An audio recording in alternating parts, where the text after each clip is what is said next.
오늘 말씀은 예수님보다 6개월 앞서 태어난 세례 요한이 요단강 근처에서 광야의 소리로 외치는 말씀이 기록되어 있습니다. 당시 이스라엘 유대 백성의 상황은 정치적으로는 로마 제국의 통치 아래 나라의 주권이 없이 지배를 받으며 또 경제적으로는 일반 백성들은 힘든 삶을 살아가고 있었습니다. 그리고 종교적으로는 근 400여 년간 선지자를 통하여서 선포되는 하나님의 말씀이 없었기 때문에 암울하고 소망이 없는 그런 세월을 보내고 있었던 때였습니다. 그런데도 유대 백성들의 그 기득권 정치가들, 종교 지도자들, 그리고 하나님을 섬긴다고 하는 제사장이나 바리새인들은 부패하고 타락하였고 외식과 형식에 젖어서 살고 있었습니다. 심지어는 아브라함이 우리 조상이다, 또 우리는 아브라함의 조상이다, 소위 말해서 나는 우리 몇 대 조상은 뭐 누구누구다 하는 이런 그야말로 자기 만족과 자기 도취에 젖어 있었던 것입니다. 이러한 때에 혜성과 같이 세례 요한이 나타나서 그 부패하고 타락한 종교를 책망하고 백성들에게 회개를 촉구하며 바로 서기를 원하였던 것입니다. 만약 회개하고 변화되고 새로워지는 그러한 열매를 맺지 아니하면 불에 태워질 것이다. 열매를 맺는 알곡은 차곡차곡 곳간에 쌓이게 되겠지만 열매를 맺지 않는 그런 쭉정이들은 뭐하다가 불에 태워지게 된다는 그런 경고의 말씀을 하고 있는 것입니다. 여러분, 우리가 잘 알듯이 가을은 수확의 계절입니다. 열매를 맺는 그런 계절입니다. 일반적으로 볼 때에 농부가 봄에 씨를 뿌리지 않습니까? 씨를 뿌립니다. 또는 어린 식물을 심습니다. 그리고 여름 내내 수고를 합니다. 물을 줍니다. 김을 매줍니다. 또 못된 가지들은 쳐줍니다. 그리고 가을이 되어서 이제 열매를 맺게 됩니다. 많은 열매를 맺게 됩니다.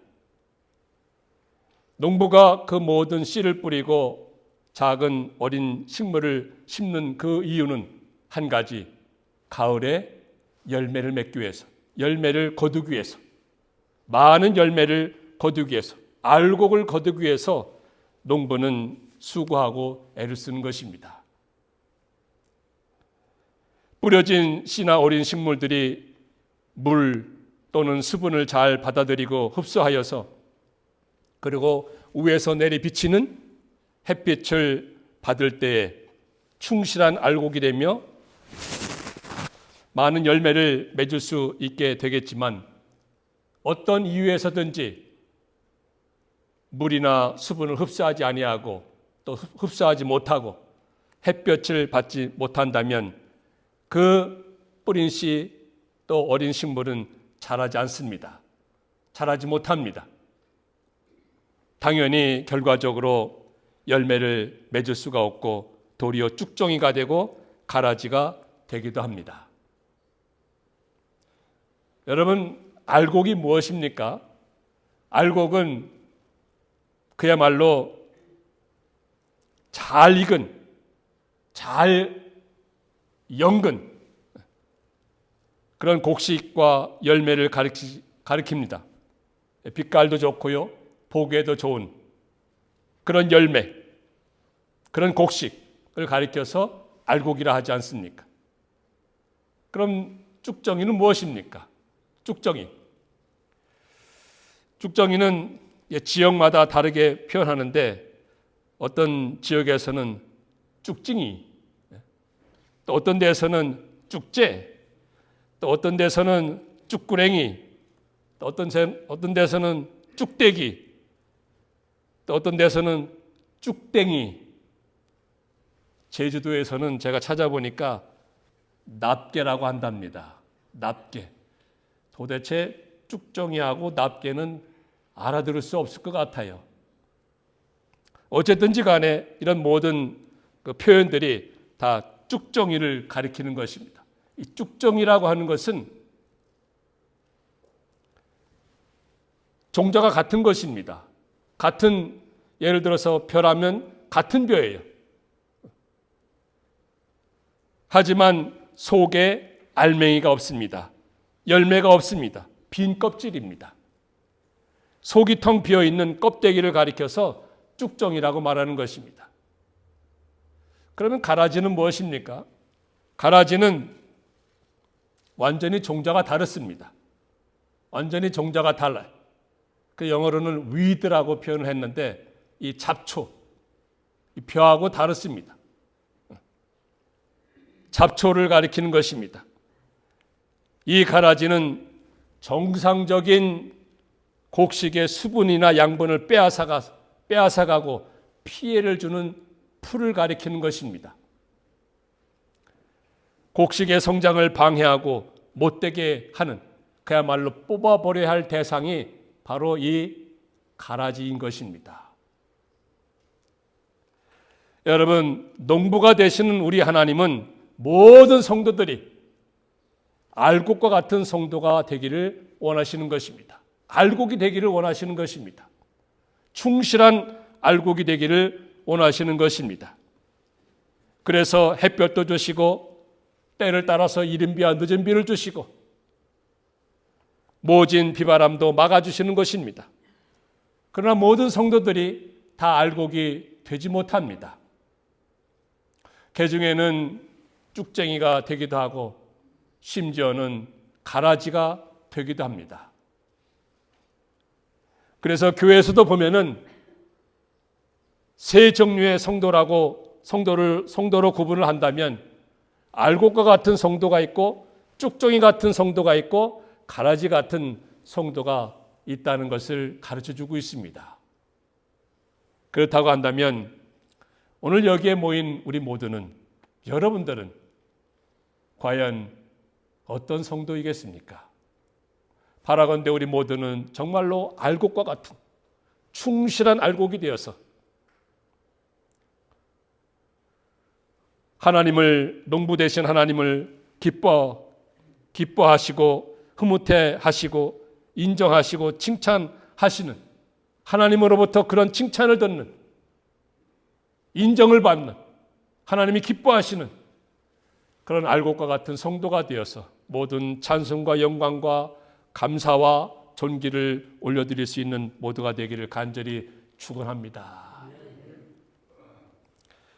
그러면 알곡과 쭉정이 과연 어떻게 구분할 수 있겠습니까? 알곡과 쭉정이를 무엇을 보고 구분할 수 있겠습니까? 그리고 알곡과 쭉정이는 서로 무엇이 다릅니까? 몇 가지 살펴보면서 알곡이 이런 것이구나, 쭉정이가 이런 것이구나, 그러니 나는 알곡과 같은 성도가 되어야겠다 라는 이런 생각을 가졌으면 참으로 좋겠습니다. 첫째로 알곡과 쭉정이를 볼 때에 그것은, 알곡은 생명이 있고 쭉정이에는 생명이 없습니다. 그게 달라요. 그것으로 구분이 되는 것입니다. 알곡과 쭉정이 사실은 겉으로 외견상으로는 거의 똑같습니다. 같은 벼에서 올라옵니다. 벼 똑같아요. 그러나 속을 들여다보면 다릅니다. 알곡은 생명이 있습니다. 그래서 이것을 1년 후에, 내년에 땅에다 다시 심게 되면 거기에서 다시금 새싹이 나오는 거예요. 왜 그렇습니까? 그 안에 생명이 있기 때문입니다. 그러나 쭉정이는 아무리 많이 갖다 심는다 할지라도 거기에서 새싹이 나오지 않습니다. 다 썩고 없어집니다. 왜 그렇습니까? 쭉정이에는 생명이 없기 때문에 그렇습니다.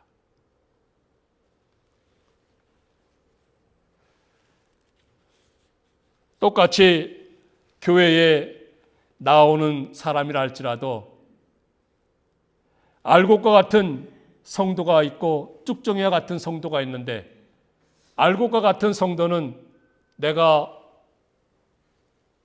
성령과 말씀으로 거듭나고 예수를 믿는 성도를 말합니다. 그래서 예수님의 생명이 그 안에 있기 때문에 이 사람은 살아있는 사람입니다. 생명 있는 사람입니다. 예수님은 길이요 진리요 생명이라고 했는데, 예수님의 영원한 생명이 예수 믿는 사람에게 임하여서 그 사람에게 예수님의 생명이 있는 것입니다. 그래서 살아있는 사람, 생명 있는 사람. 반대로 쭉정이 같은 사람에게는 예수님의 생명이 없습니다. 교회 나온다 할지라도 이 사람은 예수를 믿지 않습니다. 또 말씀과 성령으로 거듭나지 않았습니다. 못했습니다. 따라서 그 안에는 생명이 없어서 마치 쭉정이와 같다는 것입니다. 우리 모두는 다 알곡과 같은 성도가 되어서 예수를 믿습니다. 말씀과 성령으로 거듭났습니다. 그렇기 때문에 우리는 알곡이 될 수 있는 조건을 갖추었습니다. 1차적으로는 갖춘 거예요. 하지만 이 쭉정이는 자연의 사람의 상태로 그대로 있기 때문에, 죄와 허물로 죽어 있는 상태에 있기 때문에 그 사람에게는 아직 생명이 없는 것입니다. 거듭나지 못하였고 예수를 믿지 않았기 때문에 생명이 없는 것입니다. 그래서 쭉정이라는 거예요. 자, 그리고 아울러서 생각해 볼 것은, 똑같이 이제 교회에 나오고 예수를 믿는다고 할지라도 그 가운데서도 알곡과 같은 성도가 있고 쭉정이 같은 성도가 있음을 우리는 깨닫게 됩니다. 알곡과 같은 성도는요, 마치 농부가 뿌려주는 물이라든지 수분을 받아 먹습니다. 그래서 농부이신 하나님의 말씀을 이 알곡과 같은 성도는 받습니다. 듣습니다. 자기 마음밭에 뿌려지는 것입니다. 그래서 그 말씀대로 순종하는 거예요. 실천하는 거예요. 그 말씀대로 다듬어 나가고 만들어 나가고 성숙해 나가고 자라나가고, 그래야 해서 점점 이제 알곡이 되는, 점점 연그르게 되는, 점점 성숙하게 되는 그런 성도가 되는 것입니다.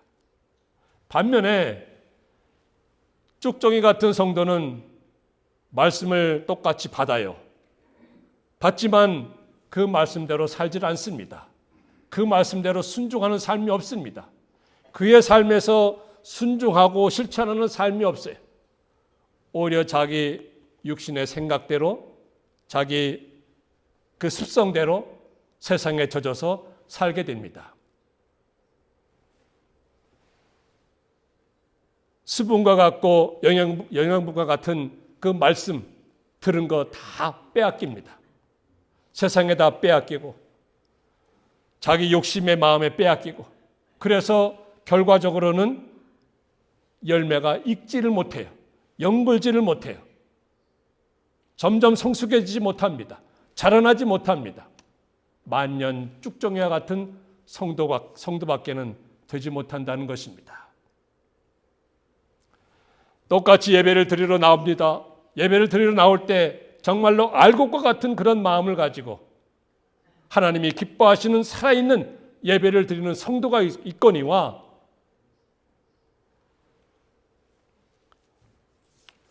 쭉정이 같은 그런 마음이 되어서 그냥 몸만 와서 육신적으로만 앉아있다 가는 그런 성도가 있다면 그것은 정말로 쭉정이 성도라는 것입니다. 자, 그러니 알곡과 같은 성도가 누구이며 쭉정이 같은 성도가 누구인지 깨달았다면 우리 모두는 정말로 알고과 같은 성도가 되어야 되지 않겠습니까? 먼저는 예수 그리스도를 믿어야 합니다. 그래야 예수님의 생명이 내 안에, 우리 안에 임하게 되고 그 생명으로 더불어서 살아가게 되는 것입니다. 우리는 죄와 허물로 다 죽었습니다. 우리 영혼이 죽었습니다. 하나님과 단절이 되었습니다.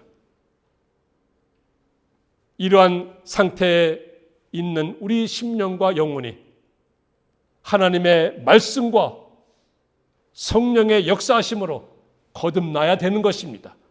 새롭게 태어나야 되는 것입니다. 그것을 신학적인 용어로 중생이라고 하는데, 그래서 거듭나고 새롭게 태어나고 새 사람이 되고 예수를 믿는다고 한다면 일단은 우리는 알고게 되는 조건을 갖추었습니다. 여기에 지나지 않고 이제는 한 단계 나아가서 하나님의 말씀을 물로서, 수분으로서, 영양분으로서 삼아서 그 말씀대로 우리가 잘 받아야 되는 것입니다. 잘 받고 그 말씀대로 순종하는 거예요. 실천하는 것입니다. 나의 삶 가운데서 그것을 적용해 나가는 것입니다. 그리할 때 내 속에 있는 그 생명, 이 알곡이 점차 영거로 가는 것입니다. 익어가는 것입니다. 보기도 좋고 먹음직스러운 그런 열매, 그런 알곡이 되는 것입니다. 우리 주님으로부터 칭찬이 있을 것이고 우리 주님이 인정하시고 우리 주님께서 예비하신 모든 은혜와 복을 주시지 않겠습니까? 반면에 이 쭉종이 같은 성도는 몸만 왔다 갔다 하는 것입니다. 우리 모두는 알고과 같은 성도가 되어서 예배 드릴 때마다 하나님이 기뻐 받으시는 예배, 하나님이 흠양하시는 예배, 하나님이 연락하시는 예배, 내 마음과 정성과 뜻을 다해서 주여 받으시옵소서 하고 이렇게 올려드리는 그런 예배를 드릴 때 그런 자에게 하나님께서는 말씀으로 찾아와 주셔서 그 말씀이 내 마음에 뿌려지게 되고 영양분이 되고 수분이 되어서 그 말씀대로 우리는 자라나게 되는 것입니다. 만들어져 나가게 되는 것입니다.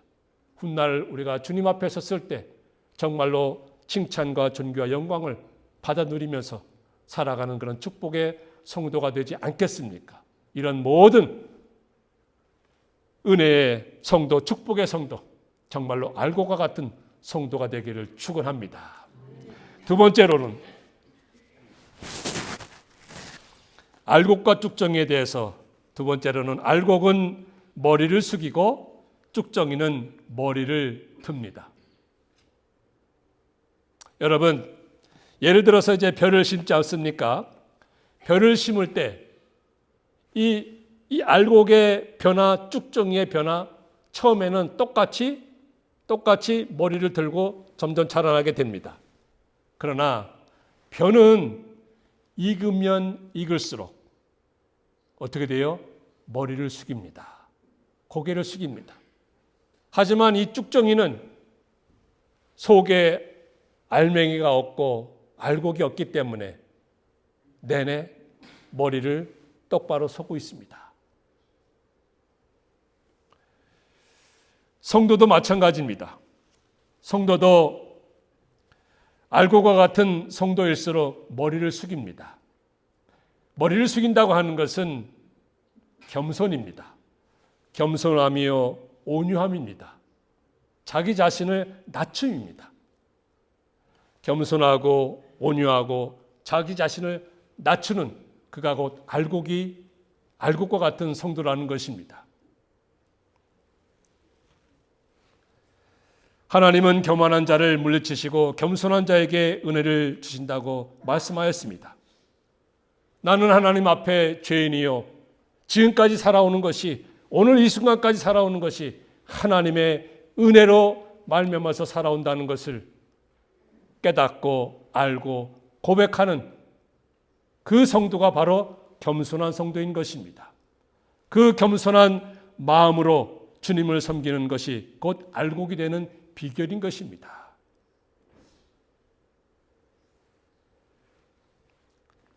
사도 바울도 알곡이 되기 전에는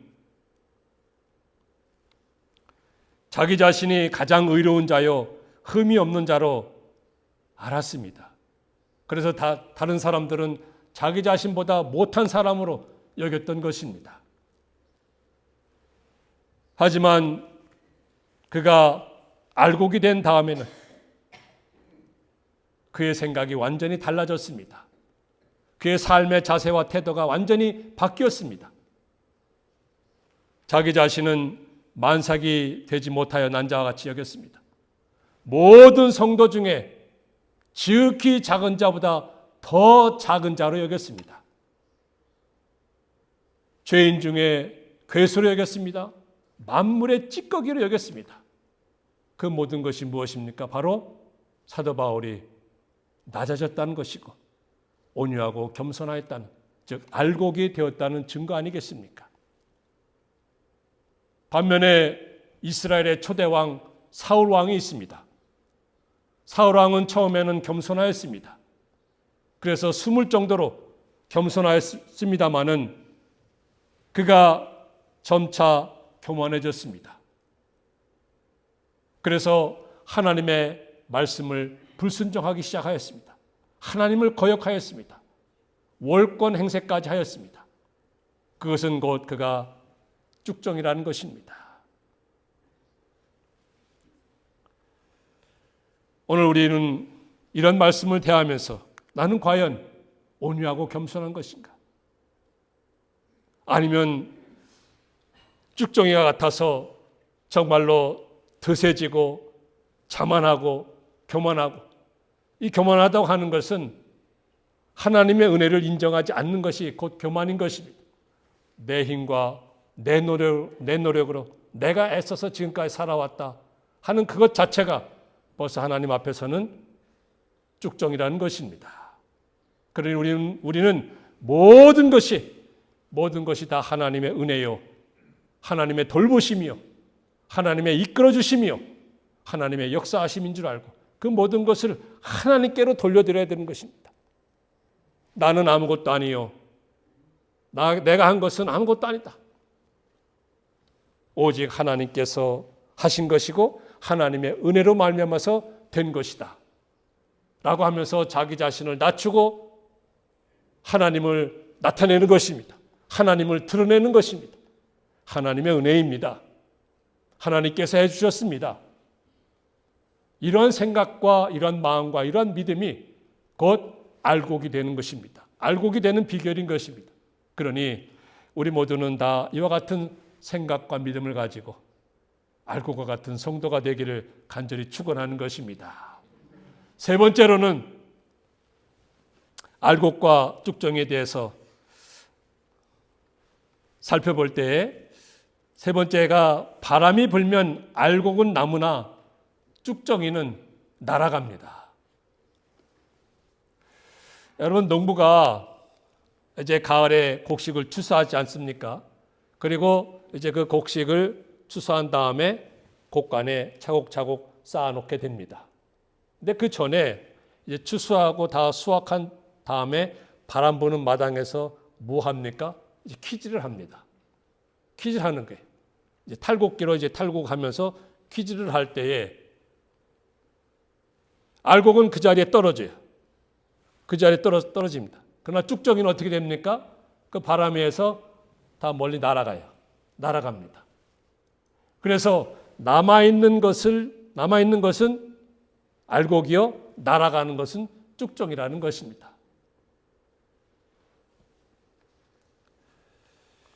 겉으로 보기에는 같은 곡식입니다.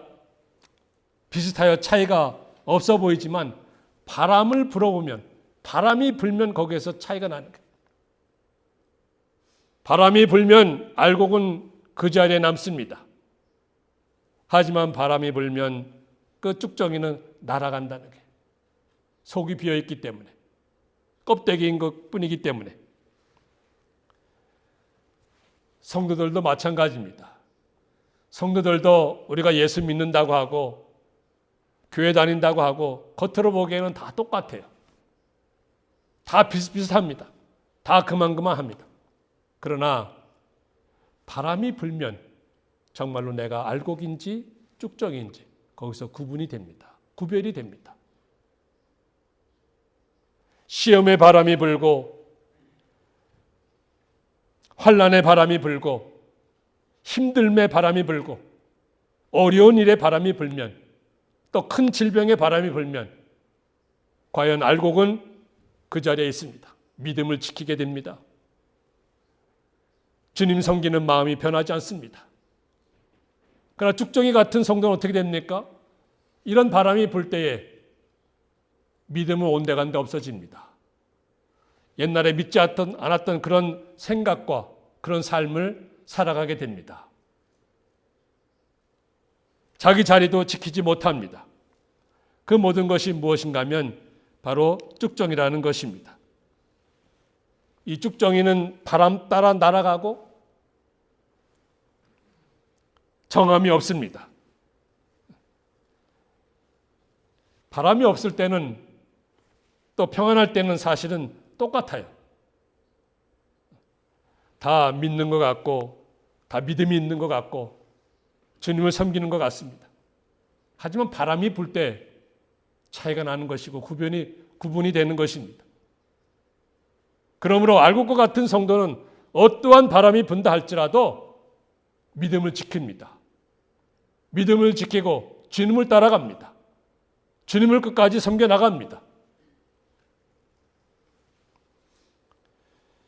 예수님의 제자들 있지 않습니까? 예수님의 제자들도 예수님께서 이적과 기사를 행하시고 또 평안할 때에는 아무 일 없을 때에는 주님과 함께 한다고 주님을 따라갔습니다. 잘 따랐습니다. 하지만 예수님께서 고난을 받으시고 십자가에 못 박혀 돌아가실 때는 그 제자들 다 달아났습니다. 다 달아났습니다. 떠났습니다. 왜 그랬겠습니까? 저들이 아직은 쭉정이었기 때문에, 아직은 믿음이 옅었기 때문에, 성령의 충만을 받지 않았기 때문에, 그 쭉정이었기 때문에 저들은 고난의 바람이 불고 예수님 십자가의 바람이 불 때 다 날아가고 떠났던 것입니다. 우리 모두는 세상을 살아감에 있어서 이런저런 바람이 불 때가 있습니다. 그런 때라도 우리 믿음이 흔들려서는 안 되는 것입니다. 바람에 날아가서는 안 되는 것입니다. 만약에 흔들리거나 날아간다고 하는 것은 내가 아직도 알곡이 되지 못하였다는 증거 아니겠습니까? 아직도 주님을 믿는다고 하고 교회를 다닌다고 했지만 내가 쭉정이었구나 라는 것을 깨닫게 되는 것입니다. 그러니 우리는 어떠한 시련의 바람이 분다 할지라도, 고난의 바람이 분다 할지라도, 문제의 바람이 분다 할지라도, 어려움의 바람이 분다 할지라도 우리의 믿음의 변화가 있어서는 안 되는 것입니다. 우리의 믿음의 변화가 있어서는 안 되는 것입니다. 내 안에 거하시는 예수님의 생명이 있고 지금까지 하나님께서 은혜를 베풀어 주시고 지금까지 사랑을 베풀어 주시고 모든 축복을 베풀어 주셨는데 그 하나님의 마음을 섭섭하게 해드리고 하나님의 마음을 아프게 해드리면서 우리가 믿음을 떠나서는 안 되는 것입니다. 우리 믿음의 자리를 떠나서는 안 되는 것입니다. 어떠한 바람이 분다 할지라도 힘든 일이 있다 할지라도 내가 한번 결단한 이상, 결심한 이상 내가 끝까지 주님을 따르리라. 주님을 따르리라 하는 이런 신앙을 가지고 살아가야 되지 않겠습니까? 여러분, 우리 모두는 대부분이 인생의 가을을 살아가고 있습니다. 인생의 가을을 살아가고 있는 저희들 마땅히 열매를 맺어야 할 것입니다. 우리의 인생도 좀 다듬어지고 우리의 삶도 좀 성숙해지고 알곡과 같은 그러한 삶을 살아가야 되지 않겠습니까? 지금까지는 쭉정이 같았을지라도 이제부터라도 충실한 알곡이 되어서 하나님의 곳간, 즉 축복의 자리에서 별과 같이 영원토록 빛나는 그런 우리 모든 드림의 성도들 되어야 되지 않겠습니까? 이런 믿음이 되기를 간절히 소원하면서 우리 모두 알곡이 됩시다. 알곡과 같은 성도가 됩시다. 그리하 해서 우리 주님의 마음을 흐뭇하게 해드리며 우리 주님께서 예비하신 모든 은혜와 축복을 때를 따라서 다 받아 누리시는 여러분들 되시기를 주의 이름으로 축원합니다.